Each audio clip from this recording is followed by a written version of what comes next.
Hey everybody, Tim Rosgany here.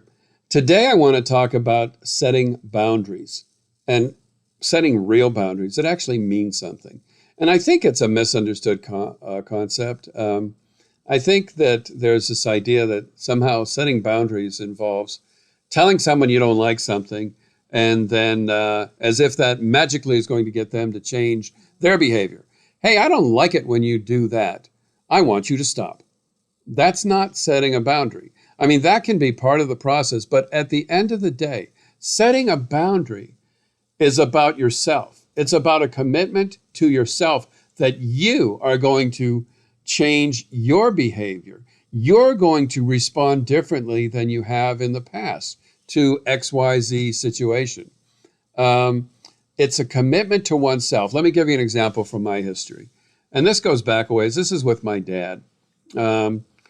And maybe 25 years ago, whatever. And he was, at that point, my last sole surviving parent. And we talk on the phone. We didn't live close to each other. And so, I'd want to catch him up on things and, find some stuff to talk about. So I'd share things from my life, stuff that I was proud of. Hey, I got a raise last week. I got a nice raise and a great review, and I was proud of it. I'd tell him this, and he would pause and he'd say, "Big deal," and oh God, I can't tell you how awful that felt because it took me right back to childhood, and that was my dad. Belittling, I don't know exactly what it was. Was it jealousy? Was it his own inadequacy? Whatever it was, bursting my bubble. Maybe because I was bragging, but it felt awful, and it would make me cringe inside. And I eventually, after enough times with that, I decided, no, I'm done with that. I'm not going to just say, hey, that's just dad being dad. You know how he is, And I don't know if he thought he was being funny or what, but I started to hang up on him. He'd come out with big deal. And I would just hang up the phone. And I don't even remember if I said, I'm done. This conversation's over. Or if I just hung up that first time. But, I had to do it again. And I had to do it again. And I had to do it again. And I just kept doing it. It was a commitment I made to myself, was that I was no longer going to allow him to belittle my accomplishments or, even worse, make me feel bad for wanting to share something that I was proud of. That didn't necessarily mean he was going to change his behavior, but the victory of me setting a boundary was that I had made a choice that, no, I'm not going to put up with that. I deserve better. I'm not just going to explain away this bad behavior and write it off and swallow it. And he did eventually. He did get the message. And he moderated his behavior. And he stopped saying, big deal. And, so to his credit. And it's hard. It can be really hard to set boundaries with people, especially for people like me, maybe like you, who in childhood, the message I got was that I needed to, my needs weren't paramount. My needs didn't come first. I needed to, be good, stay safe, avoid conflict, don't upset people. For God's sake, don't do anything that's going to create conflict or rock the boat. And that carries through to adulthood, to a person who puts up with behavior. Oh, and to this day, I'm doing better, but making excuses for poor behavior, it's a skill. It was a survival skill, but then it stopped serving me. It stopped serving me. It was like, I've said that about myself. This is the year I'm going to stop making excuses for people's behavior, including my own. Because I can be the one who needs to change my behavior. And so setting boundaries means looking at a situation, and the formula is very simple. If this happens again, I will do this. So if my sister, theoretically, I don't have a sister, but if my sister keeps trying to give me advice about how I should run my life or raise my kids or, what I should do in my romantic relationships, I'm going to call her out. I'm going to stop talking to her. I'm going to tell her to mind her own business.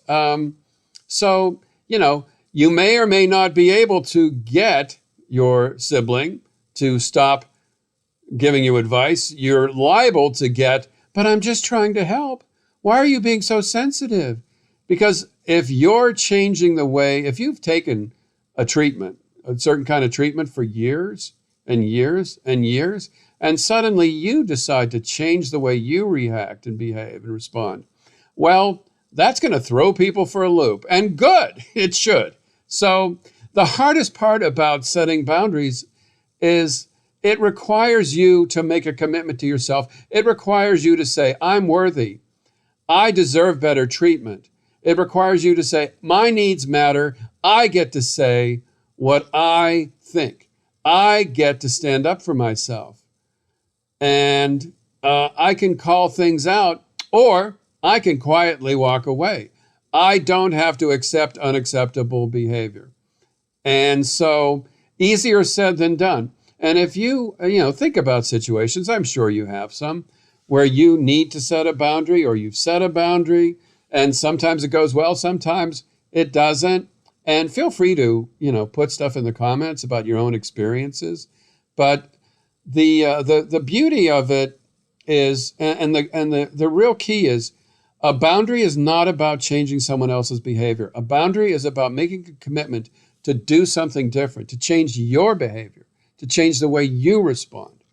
If your spouse has a habit of making funny comments about you at parties or whatever, then you get to talk about that. You get to say something to your partner, and you get to say to yourself, whether or not you talk to the other person, you get to say, okay, I'm done. I don't like that. And if he does that again, I'm going to say something publicly. I'm going to say, that's not okay. I don't like that. Or I'm going to get up and walk away. I'm going to get up and leave. I'll go home. I don't need that. You get to decide what you want to do. But if there's a situation you have to deal with, or you want to deal with, and you want to stop just accepting poor treatment. You want to make something stop that's painful, awkward. The thing you can do is you decide that you're going to do something differently. And it may or may not end up in changing the other person's behavior if it involves another person. That's not the point. The point is you set a boundary by deciding you're done doing X, Y, Z. And next time that happens, I'm going to do this. And making the commitment to do that, that's the hard part. You have to actually follow through. You can't just make a request of someone and be done and say, oh, I set a boundary. Oh, good. No, you have to actually change the way you respond. And yeah, not easy. And you're not going to be good at it at first. So if it's not something you're used to, if you're used to avoiding conflict at all costs, it's going to be more challenging. So that means, you're going to, you might suck at it at first. It's not going to necessarily go well the first time, the second time, the third time. But you're worth it. You keep doing it. You keep doing it. It'll get easier. And it's not about what the other person does. It's about what you do. It's about you representing yourself.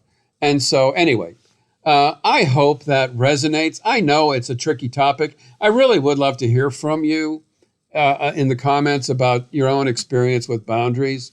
And, just remember that the formula is this. If this happens again, I'm going to do this. And good luck with that. I thank you for listening. You'll see a link showing up to my most recent video. You'll also see a link to subscribe to this channel. If you value this content, if it's resonated with you, please like it and share it. I would really appreciate that. And I'd love to hear from you in the comments. And if you look at the description for this video, you'll see information about a Zoom recovery meeting that occurs on Monday evening. So feel free to take a look at that. So again, thanks for listening. Be good to yourself. Take the time to represent yourself when you need to. And I look forward to talking to you again.